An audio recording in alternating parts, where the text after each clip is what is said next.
किसी भी देश में डेमोक्रेसी तभी सफल होती है जब उस देश का 80% नागरिक जिंदा होता है। ना कोई पार्टी बुरी होती है, ना कोई नेता बुरा होता है, होता ही नहीं।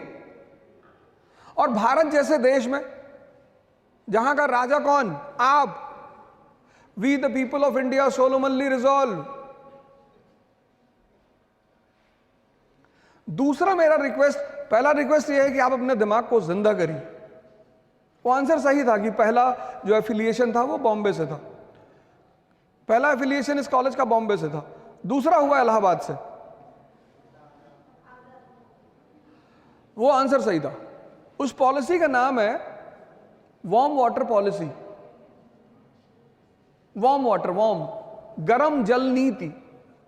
एक्चुअली रूस को अपने अस्तित्व को बचाए रखने के लिए 2 सागरों पे कब्जा रखना पड़ेगा, एक बाल्टिक पे, एक ब्लैक पे।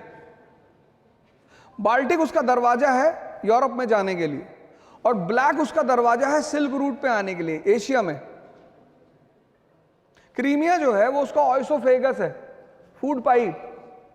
अगर किसी मनुष्य की फूड पाइप निकाल ली जाए तो क्या वो जिंदा रहेगा? नहीं। तो अगर क्रीमिया रशिया से ले लिया जाएगा तो रशिया खत्म। कैसे? फूड पाइप कैसे? उसका सारा ऑयल, नेचुरल गैस सारा उसी रास्ते से निकलता है। दूसरा मेरा आपसे रिक्वेस्ट यह है कि आप सभी लोग प्लीज न्यूज़पेपर पढ़ना शुरू करें। और सिर्फ पढ़ना नहीं, इतना बड़ा कॉलेज है, आप इतने सारे स्टूडेंट्स हैं, न्यूज़पेपर पढ़ने का एक सबसे अच्छा तरीका, आप जब कभी, आप में से बहुत सारे लोग आईएएस की तैयारी करने आएंगे या हो सकता है कर ही रहे हो। आईएएस वो बनेगा अब जिसका न्यूज़पेपर पर कमांड होगा।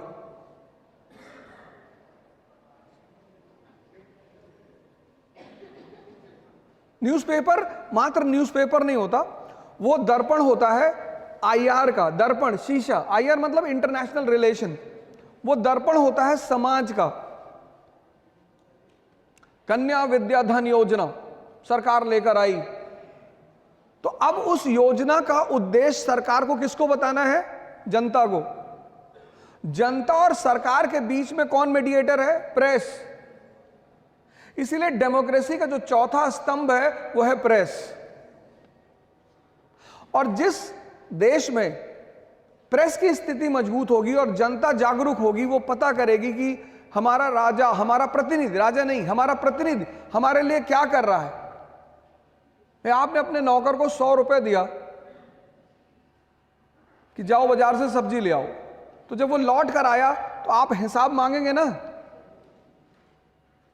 हर साल government of India budget release करती है, आप में से कितने लोग पढ़ते होंगे? बजट मतलब सरकार आपको यह बता, क्योंकि आप राजा हैं तो सरकार आपको यह बताती कि आप पैसा खर्चा कहां कर रहे हो, आपका जो पैसा है, आपका जो टैक्स है वो जा कहां रहा है, किन मदों पे खर्चा हो रहा है। न्यूज़पेपर पढ़ना शुरू करिए। पहले बात तो अपने दिमाग को जिंदा करिए, फाइंड आउट करिए। बहुत सारे लोग आप कंपटीशन की तैयारी करेंगे, वो तैयारी एक दिन की नहीं है। कोचिंग तो तैयारी का एक बहुत छोटा हिस्सा है, बहुत छोटा।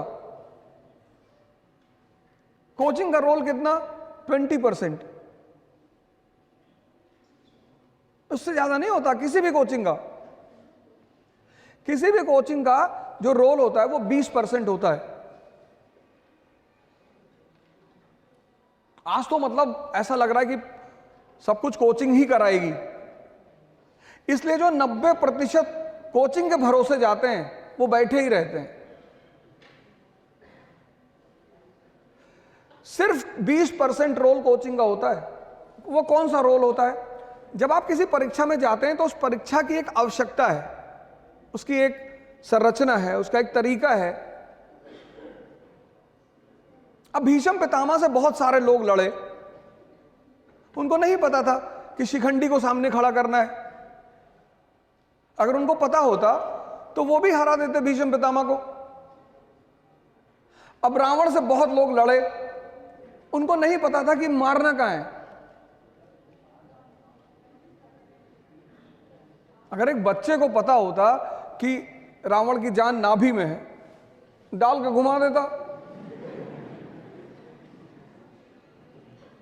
किसी परीक्षा का एक अप्रोच होता है।